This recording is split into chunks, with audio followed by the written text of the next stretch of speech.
Hi everyone, this is Jordan Chen. I'm a registered dietitian at Manhattan Medical Group, and I'm just continuing my series on different diabetes related topics for the month. And the topic for the month of August, I wanted to go over high glycemic versus low glycemic foods. So if you've ever been diagnosed with diabetes, I'm sure you have heard at one point or another to have a diet that has a low glycemic index effect on your blood. So what essentially this means is you would want a diet that you have lower glycemic foods so you don't have as much spikes in your blood sugar. The higher the glycemic index, the higher the spikes in the blood sugar. So I was going to go over like different foods that are higher and lower and what the numbers mean, show you some information, so hopefully you can take this into account when you're planning out your meals or trying to pick healthier options for optimal blood sugar control. So just to go over the definition of what the glycemic index is that it is a number and it gives you an idea about how fast your body converts the carbs in a food into glucose. Two foods with the same amount of carbohydrates can have different glycemic index numbers. Generally, a food will have a higher glycemic index if it has less fiber, and it will have a lower glycemic index if it has more fiber.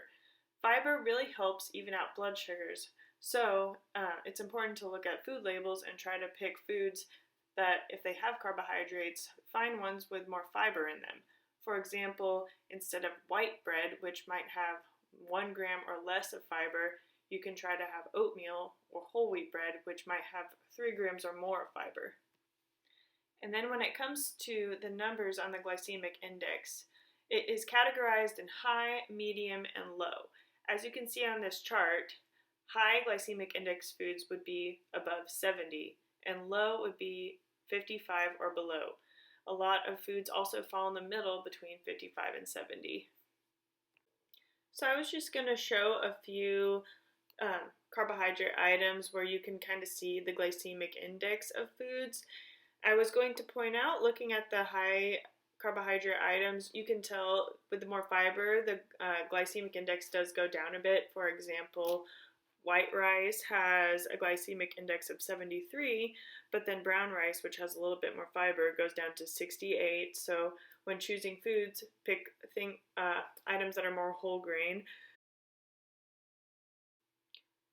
So I'll keep going through a list of the glycemic index of foods, and one thing you might be keying in on is some foods that you thought were like healthy might have a higher glycemic index than you thought previously.